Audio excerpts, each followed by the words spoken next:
Por ello, hemos aprovechado la oportunidad de conversar con dos constituyentes, con Amaya Alves, del Distrito 20, aquí de la provincia de Concepción, y Hernán Larraín, del Distrito 11, de la región metropolitana. Por razones obvias, ellos están inmersos en las votaciones de los diversos reglamentos. Es la razón por la cual para que ustedes en el encuentro de IRADE puedan tener esta conversación, la hemos grabado previamente. Por eso les digo buenos días, pero en rigor yo estoy a las 8 de la noche de hoy día martes conversando primeramente con Hernán Larraín. Hernán, ¿qué tal? Muy buenas tardes. Gracias por estar. Muy buenos días en realidad, pero es buenas tardes. No nos enredemos, pero estamos en IRADE. Gracias, Hernán, por estar con nosotros.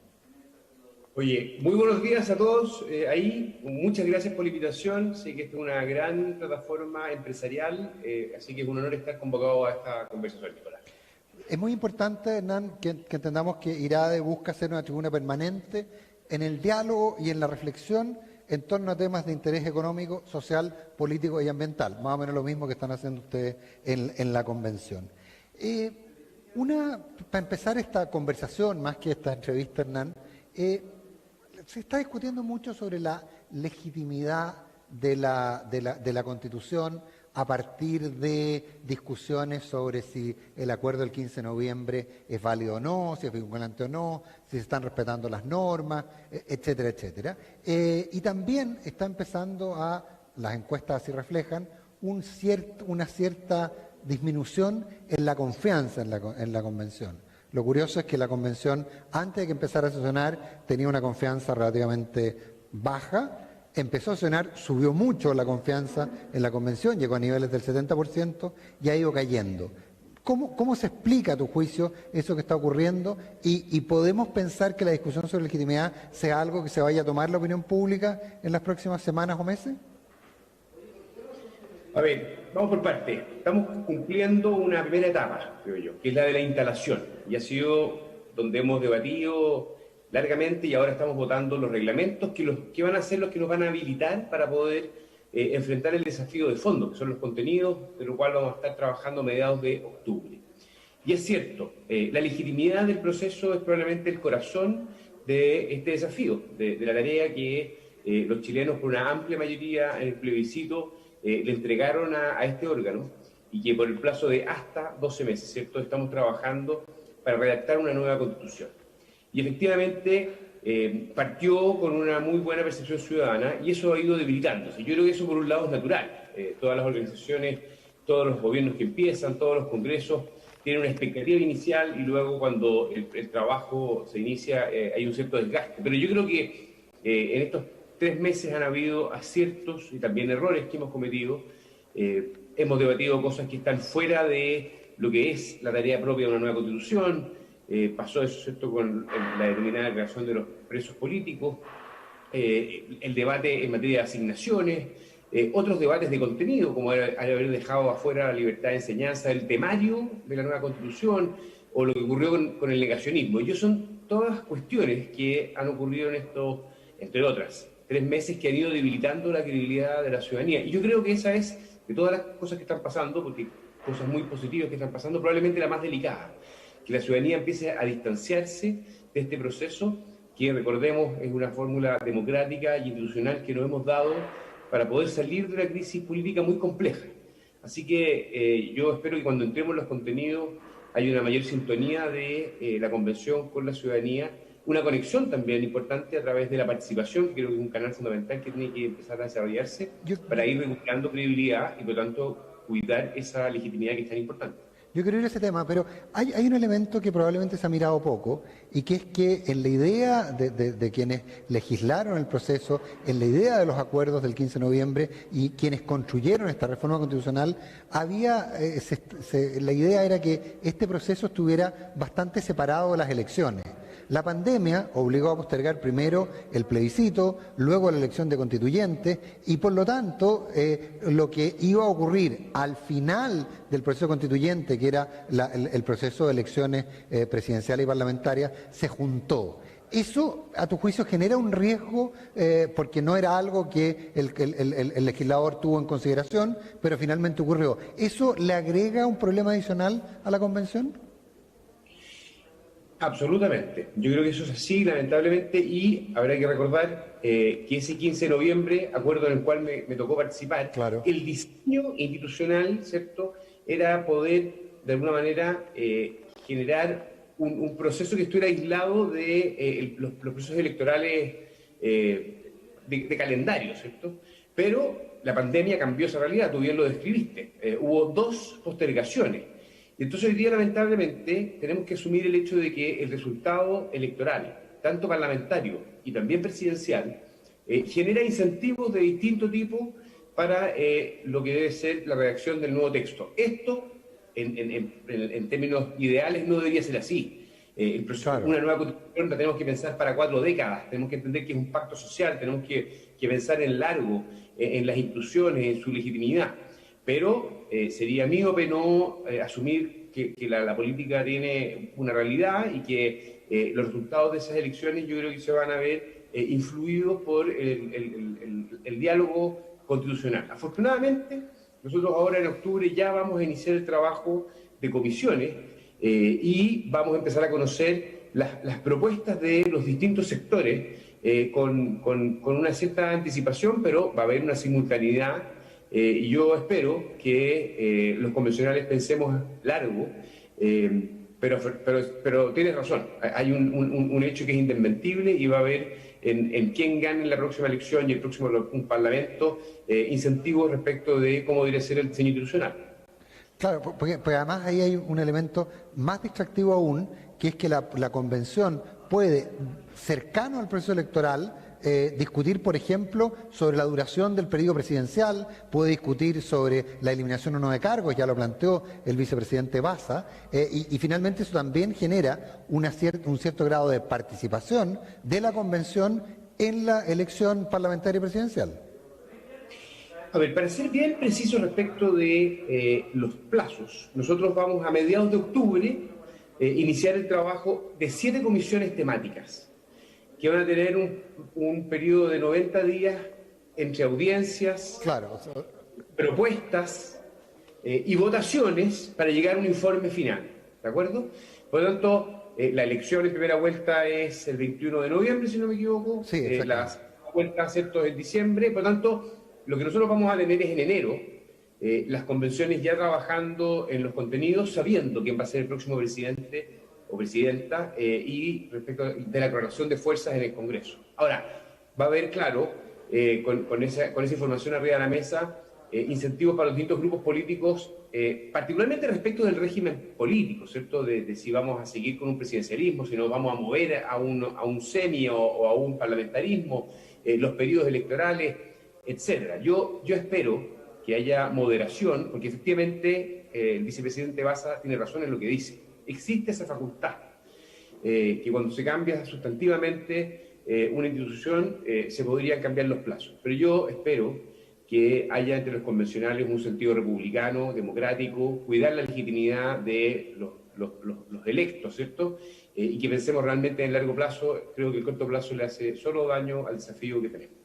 Tú perteneces al bloque de Vamos por Chile y hay, tal como se construyen en cierta forma caricaturas respecto a la izquierda dialogante, a la izquierda democrática, a la no democrática, también se ha planteado un cierto estereotipo respecto a que el bloque en el que tú participas no estaría dispuesto al diálogo y que finalmente prácticamente no tenía ningún rol a partir que no logró conseguir el tercio que le permitiría definir la convención. ¿Eso está ocurriendo? ¿La derecha tiene espacio en la convención? A ver, partamos por un hecho que es indesmentible, a algunos se les olvida, ¿cierto? Pero la centro-derecha perdió en forma muy clara en la elección de convencionales, ¿cierto? Representa un 20% de la fuerza, donde en un congreso en general está más bien cerca del 40%.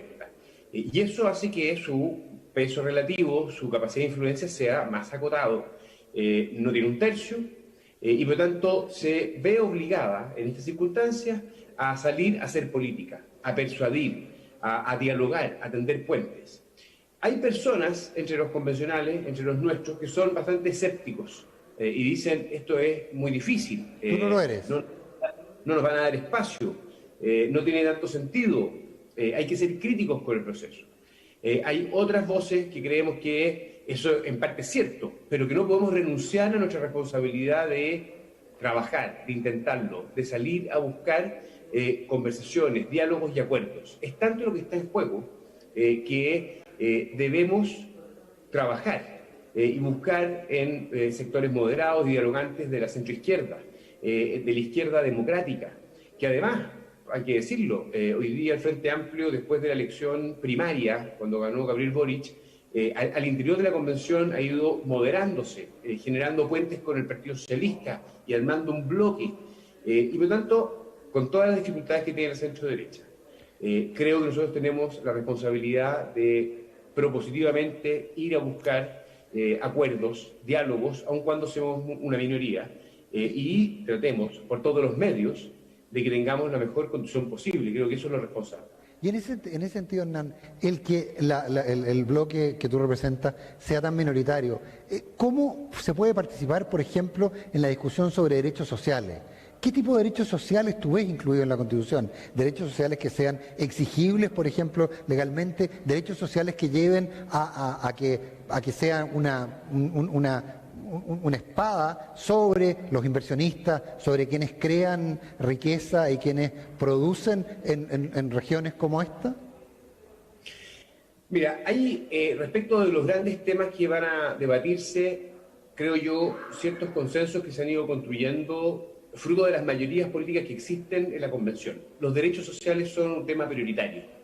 Y habemos varios sectores, hemos trabajado, de hecho, hay publicaciones, a mí me ha tocado estar de cerca en las realizadas por el Centro de Estudios Horizontal, donde nosotros creemos que es muy importante avanzar en materia de derechos sociales, que dicho sea de paso, hoy día están garantizados algunos de ellos en la Constitución. En la actual, creemos sí. que están lejos, ¿cierto? En la actual, en la vigente. ¿Y por qué? Porque los derechos sociales, ¿cierto?, educación, salud, vivienda, seguridad social, son condiciones materiales que permiten ejercer efectivamente la libertad de las personas. Y nosotros creemos que el Chile de los próximos 30 años tiene que avanzar hacia allá. Pero Ahora, Pero la discusión ahí un poco, la pregunta es, si esos derechos eventualmente entran en colisión con otros derechos, el derecho a propiedad, el derecho a emprender, ¿cómo se resuelve eso si aparentemente hay una mayoría amplísima para darle un grado mayor a esos derechos que a derechos como los que te describía? a ver, yo creo que son cosas complementarias. Hay una serie de libertades y derechos que son fundamentales. La libertad de asociación, la libertad de emprendimiento, la libertad de culto, y nosotros vamos a trabajar y luchar por ello. La libertad de enseñanza, que ha estado tan sobre el tapete, ¿cierto? El derecho de propiedad, el Banco Central Autónomo, instituciones que son fundamentales en una economía moderna, abierta, de la cual Chile ha progresado tanto en los últimos años. Y creo que es fundamental, de hecho, para poder cumplir con los derechos sociales, que son lo más anhelado por la ciudadanía, que efectivamente tengamos una democracia estable, con instituciones sólidas, que genere las condiciones, y esto es muy importante, que genere las condiciones para poder cumplir efectivamente con los derechos sociales. Hay experiencias latinoamericanas donde hubo nuevas constituciones que eran muy generosos en su catálogo de derechos sociales, pero que sin embargo no tenían una economía habilitada para poder financiarlos. No tenían un Estado moderno para poder cumplir. Y por lo tanto nosotros promovemos los derechos sociales, pero comprendemos de que es fundamental que existan instituciones políticas que permitan cumplir con ellos. Un Estado para el siglo XXI que esté en condiciones de garantizarlo. Y por supuesto, recursos fiscales para que eso se cumpla. Y por lo tanto ese es un equilibrio que el cual nosotros queremos promover con sectores de la izquierda democrática para que avancemos en derechos sociales, pero también con una economía para el siglo XXI y un Estado para el siglo XXI. Hay quienes han planteado que hay que reconocer los derechos del medio ambiente, el derecho de la naturaleza. Hay que reconocer a la naturaleza, al medio ambiente, como un sujeto de derecho. ¿Eso es una declaración coyuntural o es algo que tú crees que pueda plantearse con todas las implicancias que tenga? No, ese es un debate que viene con una fuerza muy potente. Yo creo que es muy importante estar conscientes de que hay una visión ecológica que tiene una presencia muy importante en la Convención. ¿Pero debería convertirla en sujeto de derecho? Por supuesto, hay algunos que promueven eso y promueven una cultura antiextractivista, otros promueven el decrecimiento. Y lo que es muy importante que los distintos sectores de la sociedad tengan conciencia de que aquí va a haber un debate, probablemente el más ideológico de todos, me atrevería a anticipar, en la comisión donde va a estar el medio ambiente, la naturaleza, ¿cierto?, y su protección con el denominado modelo económico. Esa comisión yo los invito a todos a estar muy atentos porque ahí va a estar los principios económicos que debe tener una constitución y al mismo tiempo cómo protegemos a la naturaleza. Y en el contexto del cambio climático, de la sequía y de todo lo que está ocurriendo en el planeta, bueno, hay algunos que están buscando cambios muy profundos de paradigma. Los derechos de la naturaleza están entre ellos.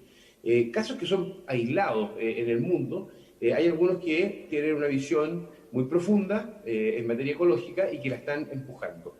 Y yo creo que en ese sentido, y aquí aprovecho de hacer una invitación a toda la sociedad civil, a todos los gremios, a todos los grupos que están y participan del debate, aquí se involucren en esto.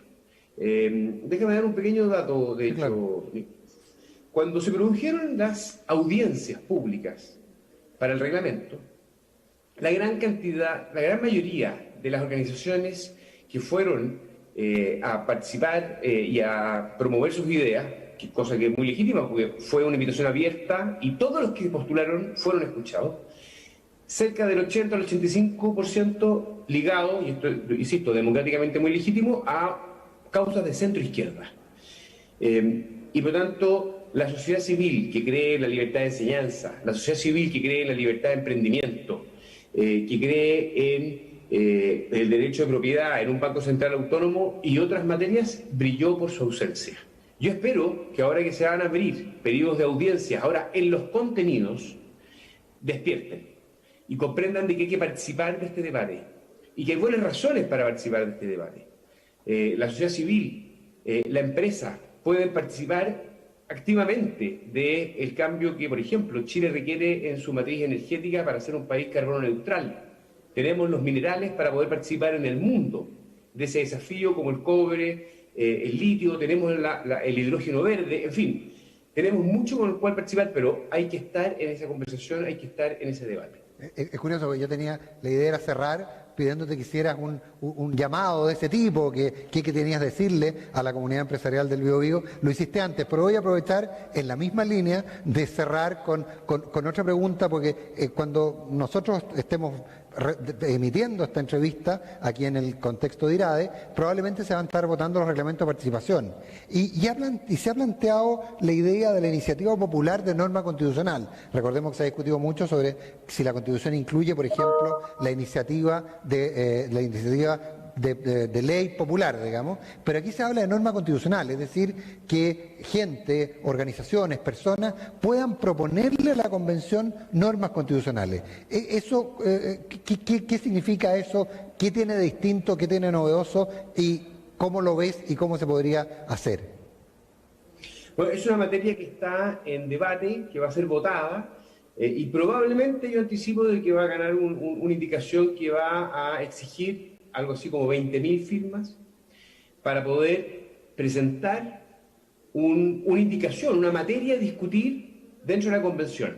Es incidente, mas no vinculante, o sea, obliga a la Convención a discutirlo, pero no obliga a lo que sea presentado a que sea parte de la nueva Constitución. Perfecto. Y eso creo que es valioso. Donde hay que estar muy atento y es más complejo son los plebiscitos dirimentes, que no son parte de la reforma constitucional que habilitó al proceso constituyente, pero que están en indicaciones, y yo espero que ese debate quede claro de que los plebiscitos dirimentes debilitarían el proceso constituyente, hacen que la regla de los 2/3 no cumpla su misión, que es obligarnos a ponernos de acuerdo, ¿cierto? Y que si llega a aprobarse algo, bueno, sea en conciencia de que tiene que pasar por el Congreso esa reforma y no es algo donde nosotros tengamos atribuciones. Ese es un desafío que efectivamente se va a votar. Correcto. Hoy bien. Respecto, tú hablas en plural de plebiscitos dirimentes, pero eventualmente sería un plebiscito con múltiples materias, muchos plebiscitos. ¿Cómo ves esa eventual esa situación? La mecánica es ahí donde la Convención no es capaz de ponerse de acuerdo sobre ciertos altos quórum, pero no llegando a 2/3, por ejemplo, 3/5. Sí, claro, por supuesto. Esas materias van a plebiscito. Y el Pleno entonces tendría que escribir, acordar, consensuar una pregunta que va y se le pregunta a la ciudadanía. Una pregunta binaria, ¿sí o no? Efectivamente, y esa es parte de la debilidad que también tienen los plebiscitos, no solo los problemas logísticos, de lo que implica un plebiscito en sí mismo, ¿cierto? Pensemos en el CERVEL, los plazos, las campañas, etcétera, sino además que temas complejos se reducen a preguntas simples y binarias, y eso es en parte lo que los hace muy complejos y que de hecho en la práctica internacional comparada no se han utilizado en otros procesos constituyentes. Por eso que es tan importante que seamos capaces de acordar por los 2/3 la nueva Constitución. Hernán Larraín, constituyente por el Distrito 10 en Santiago, de la región, Distrito 11 de la región metropolitana. 1.000.000 de gracias por haber estado con nosotros en el encuentro regional de la empresa Herede aquí en Concepción. Muchas gracias a ustedes por la invitación. Se agradece de verdad este espacio y muy breve, creo que hay que participar activamente de este proceso constituyente. Yo hay veces que hay momentos que siento que hay algunos que bajan la guardia y dan ciertas batallas, ciertas peleas, ciertos principios por perdidos. Por favor, tenemos una responsabilidad con el país y su futuro, hay que participar. Muchas gracias. Gracias, Hernán. Bueno, más temprano les explicaba que esto está grabado, lo estamos viendo en esta bella mañana penquista, pero lo grabamos anoche, lo grabamos el día martes, porque nuestros dos entrevistados, Hernán Larraín, con quien ya conversamos, y Amaya Alves, están cumpliendo la labor para la cual muchos chilenos votamos por ello, cuál es la de ejercer la función constituyente. Amaya Alves es constituyente del Distrito 20 de la provincia de Concepción. Amaya, ¿qué tal? Gracias por estar con nosotros en este encuentro Herede 2021. ¿Cómo estás? Hola, buenos días, encantada por la invitación y un saludo cordial a todos quienes están viendo esta presentación. Conversábamos más temprano con Hernán del tema de participación, hicimos varias preguntas, pero ¿hay alguna idea, alguna preocupación en algunos respecto a cómo está evolucionando la aprobación, la confianza en la convención? La convención, lo conversábamos antes con Hernán, antes de empezar tenía un nivel de confianza normal, cuando empezó a sesionar tuvo un nivel de confianza muy alto y ha ido cayendo en el tiempo. ¿A qué atribuye esa situación? ¿Cómo se revierte esa situación? Bueno, gracias por la pregunta. No comparto el diagnóstico, la verdad. Yo no sé cuál es la fuente, digamos, de esa caída. A mí me parece que efectivamente la Convención Constitucional, la Convención Constituyente ha tenido bastantes dificultades que han provenido principalmente de una falta de apoyo por parte del gobierno y ya tenemos información bastante fidedigna de un ataque complejo que se ha producido principalmente a través de redes sociales. O sea, evidentemente hay quienes, yo ignoro específicamente quiénes, pero hay un segmento dentro de nuestra sociedad que a lo mejor le tiene cierto temor a las posibilidades de cambio que puede provenir de esta propuesta de norma constitucional. O sea, lo que dicen encuestas como la encuesta CEP o la encuesta CADEM o la encuesta Criteria respecto a la confianza de la Convención, tú le atribuyes a una campaña en redes. Seguramente es multicausal, no nada es binario en blanco o negro. Puede deberse a una falta de información, a un sesgo en la información que se proporciona, a la falta de apoyo institucional de parte de la Secretaría General de la Presidencia, sin duda alguna. Pero yo creo que hay datos muy claros y yo creo que eso es importante transmitirlo a quienes están viendo hoy día en la región del Biobío Herede. A 3 meses del inicio del trabajo de la Convención, tenemos prácticamente todos los reglamentos aprobados. A mí me tocó coordinar la Comisión de Reglamento General. Tenemos aprobado el Reglamento General de la Convención Constitucional, el Reglamento de Ética, el Reglamento de Participación y Consulta Indígena, el Reglamento de Asignaciones y estamos ahora votando, y por eso no he podido estar personalmente hoy día como me habría gustado, estamos votando el Reglamento de Participación Popular. Y no solamente hemos votado en cuerpos reglamentarios, sino que hay innovaciones bien importantes en la perspectiva en la cual esas normas han sido adoptadas. Así es que a mí me parece que la Convención avanza a pesar de todos los obstáculos para efectivamente empezar, esperamos el 18 de octubre, con la redacción de la nueva Constitución. El hecho que sea el 18 de octubre el que se inicie la redacción de la Constitución no genera, al menos en algunos, una sensación de división. Para muchos es un día muy importante, otros le atribuyen importancia al 25 de octubre, la marcha del 1.000.000 de personas. El 18 de octubre probablemente se asocia más con la violencia. ¿No es un riesgo asociar la convención, que es un logro de todos los chilenos, con la violencia que fue de unos pocos? Lo que pasa es que me parece que las fechas en la vida de las personas y de las instituciones y de los estados tienen siempre distintas miradas. Para algunos el 18 de octubre es un hito, es la revuelta popular, para otros está asociado a una afectación de la vida en común, pero sin duda alguna es ineludible pensar que a propósito de ese descontento ciudadano es que nace el proceso constituyente que estamos viviendo hoy.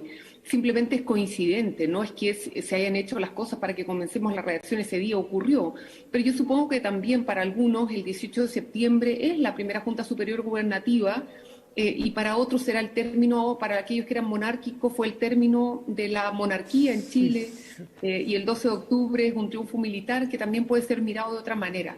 Lo que yo diría es quizás quitémosle dramatismo a las interpretaciones posibles, pensemos en aquello que nos une. ¿Pero es un hecho accidental lo del 18 de octubre o tiene que ver, es un hecho accidental que se empieza a tramitar el 18 de octubre o tiene que ver con darle un símbolo? No quiero que se interprete bien lo que acabo de indicar. Dije que no fue buscado que la redacción de la norma constitucional partiera el 18 de octubre. Perfecto. Que dado el modo como se ha desarrollado el trabajo, la votación en comisiones y la primera semana territorial, que es la próxima, ocurrió que la redacción va a comenzar ese día, pero no es que se haya buscado coincidir en términos de la fecha con esa fecha.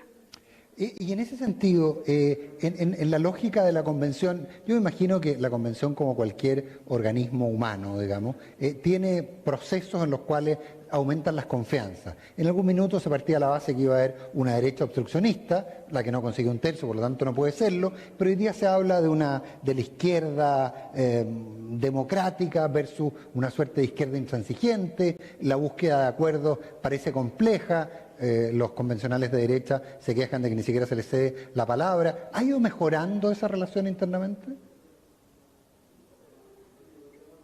Yo creo, Nicolás, yo creo que yo me caí un segundo para que me repitas la última pregunta, por favor. Perfecto. Sí, tuvimos un silencio. No, la pregunta mía tenía que ver con esta sensación de un cierto estereotipo que se había planteado inicialmente, en términos de que iba a haber una suerte de derecha que iba a vetar todo, no consiguió el tercio, por lo cual no puede hacerlo, pero también se habla de la existencia de grupos desde la izquierda más extrema hasta la centroizquierda, que también estarían teniendo hoy día la capacidad de impedir lograr los consensos. Y esta obligación, por ejemplo, los 2 tercios, que obligaba a llegar a acuerdos.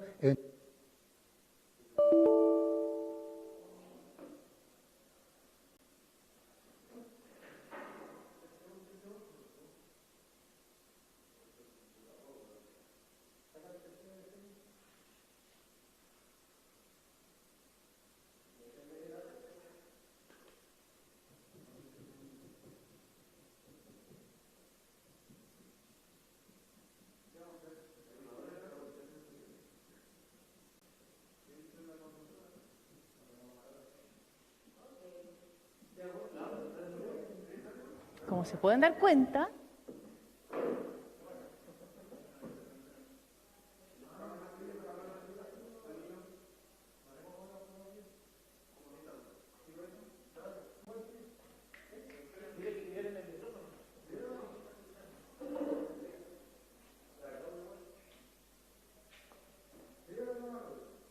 están presentes. Vamos a aprovechar de recordar. Muy buenos días. Bueno, para ustedes son realizada a través de la web de IRADE, también de ICARE, y vamos a recordar que tenemos la posibilidad de responder una encuesta que es muy importante para los organizadores en esta lógica climática, de cambio climático, de huella de carbono cero. Es muy importante que ustedes puedan, quienes están presencial y también quienes están online, poder contestar esta encuesta, saber parte de sus acciones y empezar a trabajar en torno a un carbono cero, que es un poco lo que hablábamos al principio de la presentación del día de hoy, al inicio del Herede del día de hoy.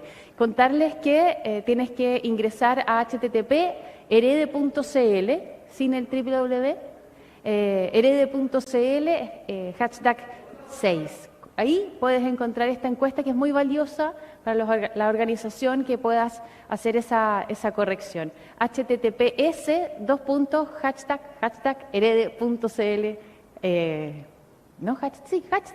no, mentira, / ahí está, estaba pidiendo ayuda al lado. https://herede.cl/6. Estaba confundida con el hashtag temático de etiqueta de Herede 2021. Así que vamos a intentar restablecer esta conversación. Recordar que fue grabada el día de ayer, en la tarde, debido a la agenda bastante ocupada que estaba teniendo Hernán Larraín y también Amaya Alves a propósito de su desarrollo ahí en Santiago. Pero logramos tener un espacio de conversación interesante en este momento, ¿no?, que estamos viviendo. Si no es ahora, ¿cuándo? Así que vamos a esperar unos minutitos para restablecer esa conversación. Gracias. ¿Es un hecho accidental el 18 de octubre o tiene que ver, es un hecho accidental que se empieza a tramitar el 18 de octubre o tiene que ver con darle un símbolo? No quiero que se interprete bien lo que acabo de indicar. Dije que no fue buscado que la redacción de la norma constitucional partiera el 18 de octubre. Ah, perfecto. Que dado el modo como se ha desarrollado el trabajo, la votación en comisiones y la primera semana territorial, que es la próxima, ocurrió que la redacción va a comenzar ese día, pero no es que se haya buscado coincidir en términos de la fecha con esa fecha. Y en ese sentido, en la lógica de la convención, yo me imagino que la convención, como cualquier organismo humano, digamos, tiene procesos en los cuales aumentan las confianzas. En algún minuto se partía la base que iba a haber una derecha obstruccionista, la que no consigue un tercio, por lo tanto no puede serlo, pero hoy día se habla de la izquierda democrática versus una suerte de izquierda intransigente, la búsqueda de acuerdos parece compleja. Los convencionales de derecha se quejan de que ni siquiera se les cede la palabra. ¿Ha ido mejorando esa relación internamente? Yo creo, Nicolás, yo creo que yo me caí un segundo para que me repitas la última pregunta, por favor. Perfecto. Sí, tuvimos un silencio. No, la pregunta mía tenía que ver con esta sensación de un cierto estereotipo que se había planteado inicialmente, en términos de que iba a haber una suerte de derecha que iba a vetar todo, no consiguió el tercio, por lo cual no puede hacerlo, pero también se habla de la existencia de grupos desde la izquierda más extrema hasta la centroizquierda, que también estarían teniendo hoy día la capacidad de impedir lograr los consensos, y esta obligación, por ejemplo, de los 2 tercios, que obligaba a llegar a acuerdos, eventualmente estaría en peligro.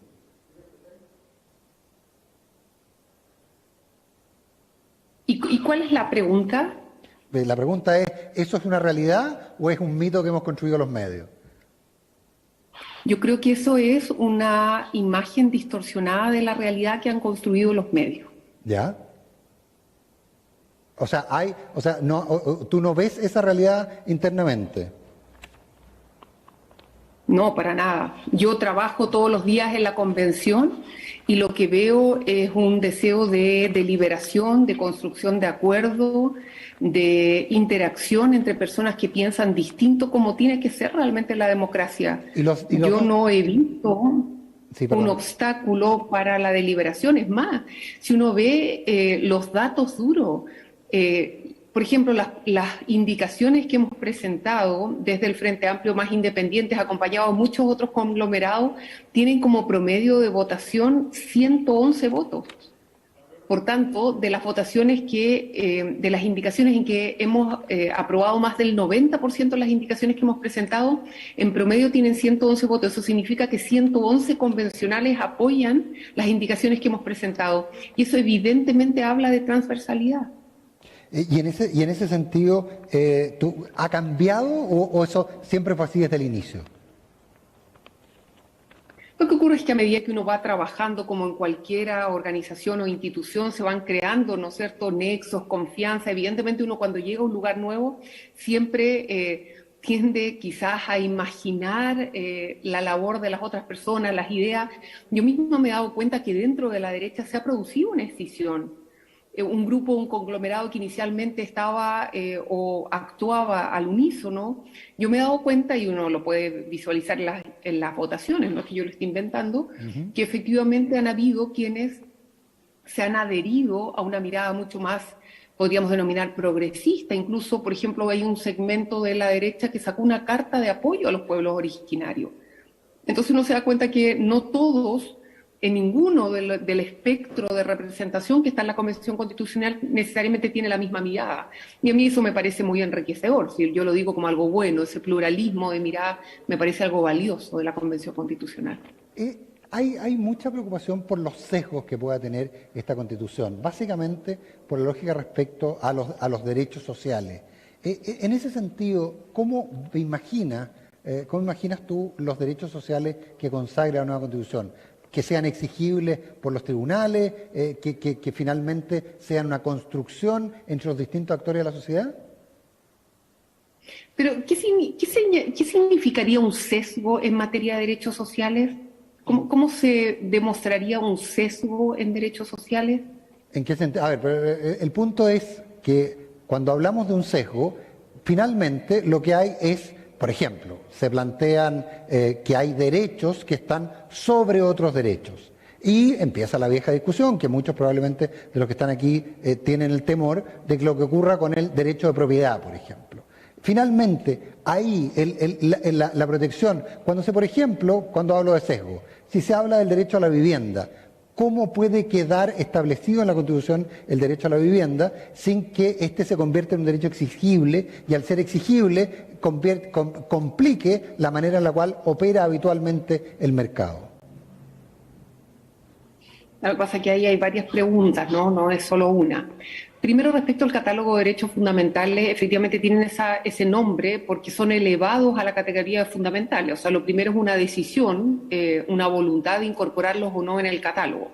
Y ese es un debate en que evidentemente las obligaciones internacionales de Chile son relevantes.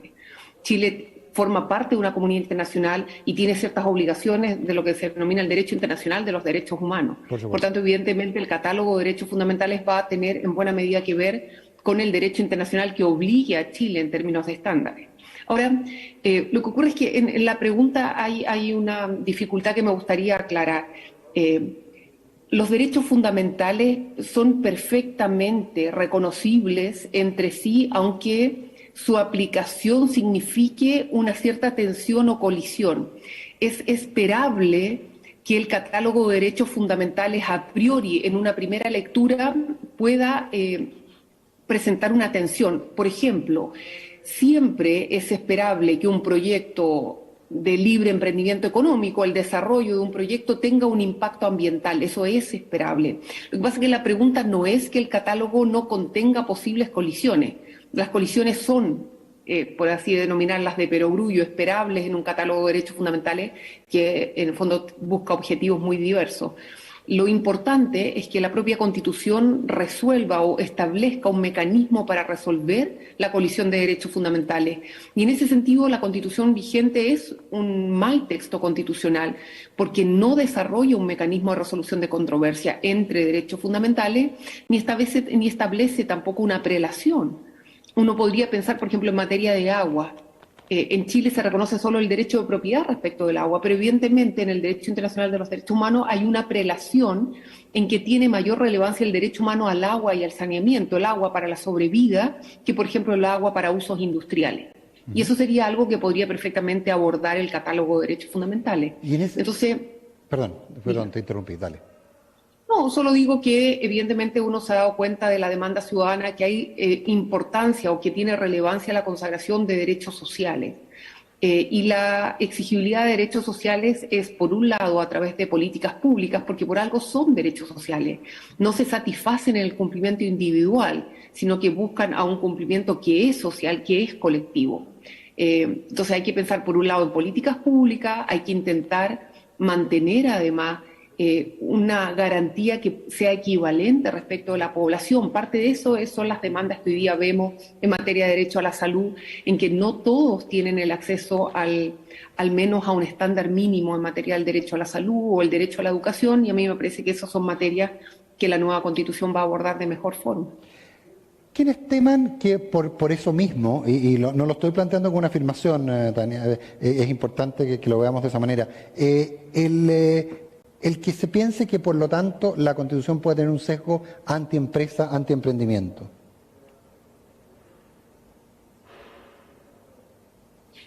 ¿Pero es una pregunta? Sí.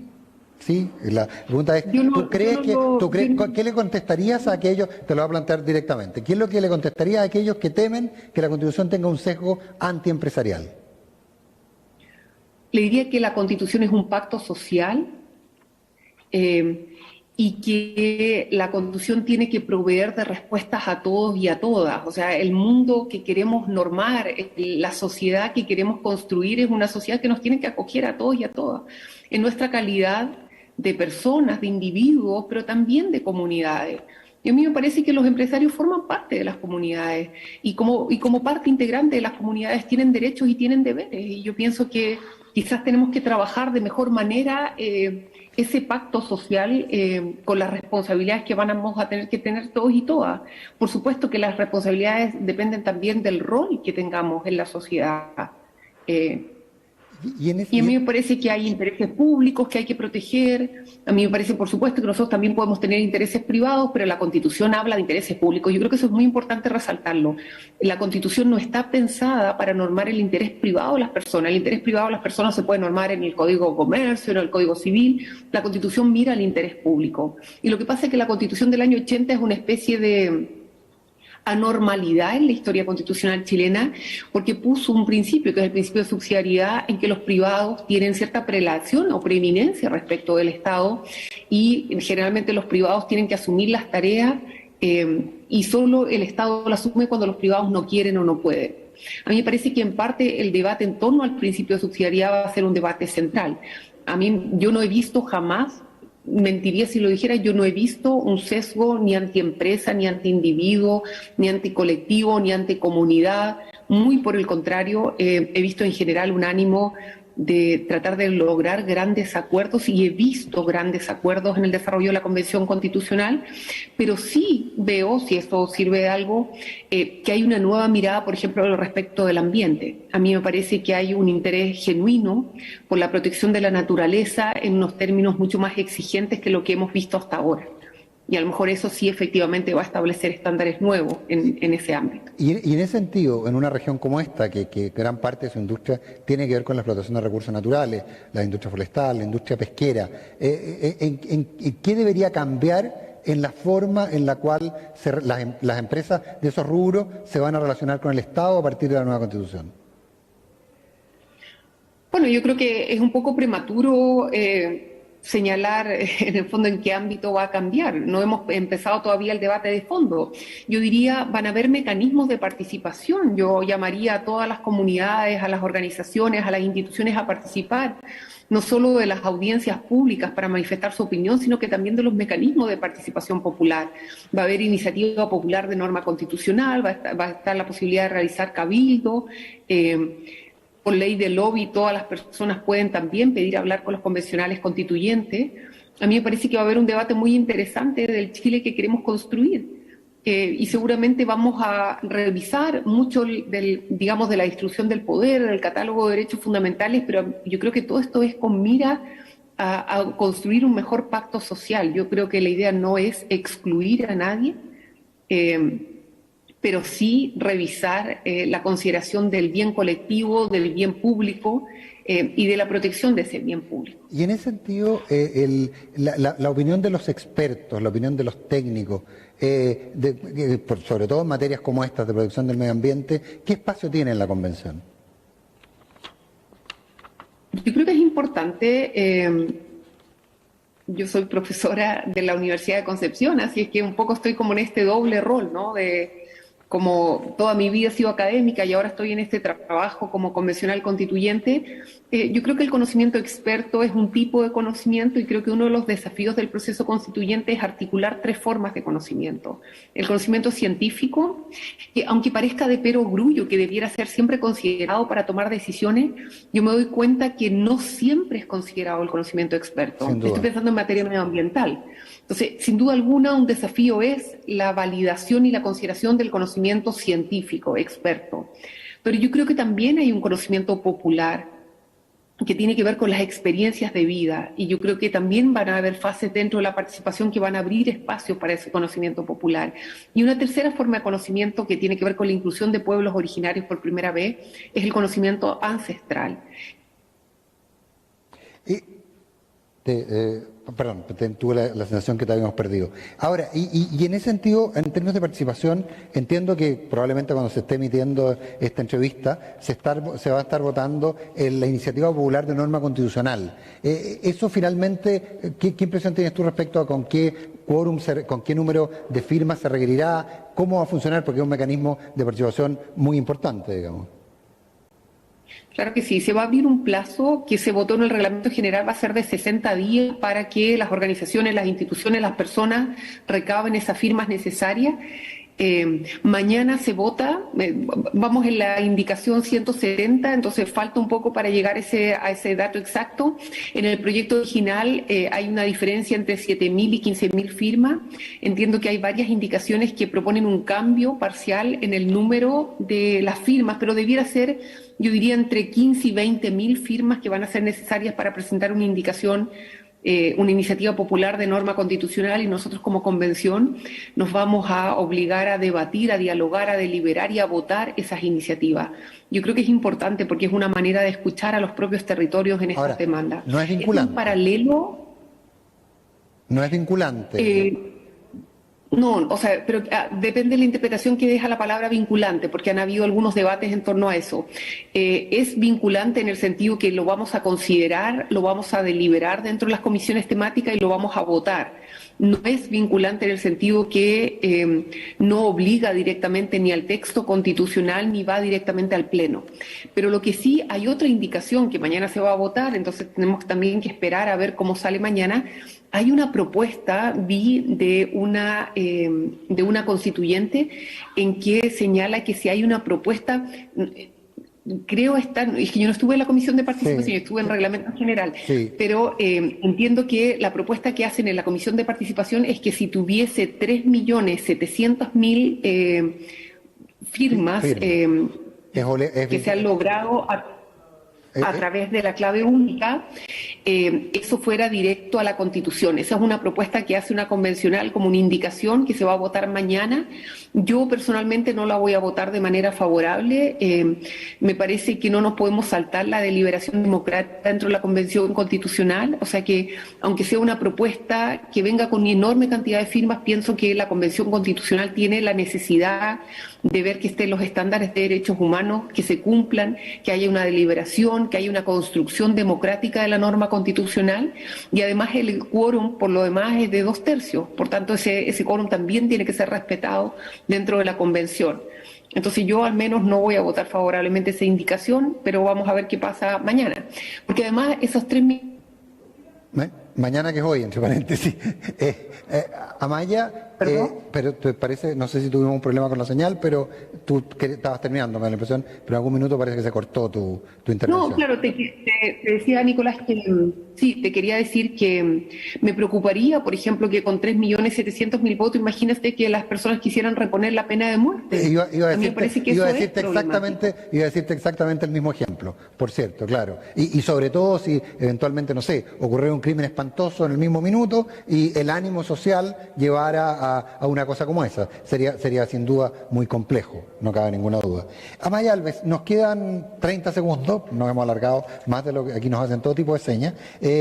La idea es que en el minuto que nos queda tú le enviaras un mensaje a la comunidad que está hoy día participando en este Herede 2021. Cuenten con mi apoyo, con mi ayuda para analizar las que ustedes puedan tener. pero sienten que son responsables de los éxitos de la. A la pregunta sobre el compromiso con el proceso constituyente, mi invitación a todos los empresarios, a todas las comunidades, a todos los trabajadores, es a involucrarse en este cambio de norma fundamental. Depende de nosotros. Nadie puede sentirse excluido del desafío de construir nuestro marco de convivencia. Esa es la Constitución. El Chile que queremos construir depende también de nosotros. Y por eso los invito hoy día aquí en Herede a sentirse parte del cambio constitucional, a buscar los mecanismos de participación y ojalá a ponernos de acuerdo, a deliberar, a dialogar. No importa que pensemos parcialmente distinto. Me parece que ese pensamiento plural puede ayudarnos a construir un mejor Chile. Les agradezco la invitación y espero vernos pronto. Un abrazo. Chao. Bueno, ha estado muy interesante la conversación con Amaya, le agradecemos que haya estado con nosotros. Tuvimos justo, por suerte fue solo al final, un pequeño problema de conexión, así que ha sido la conversación que tuvimos con la constituyente por el Distrito 20 de la provincia de Concepción, Amaya Alves. Por mi parte, 1.000.000 de gracias, feliz de haber estado con ustedes en este Herede 2021.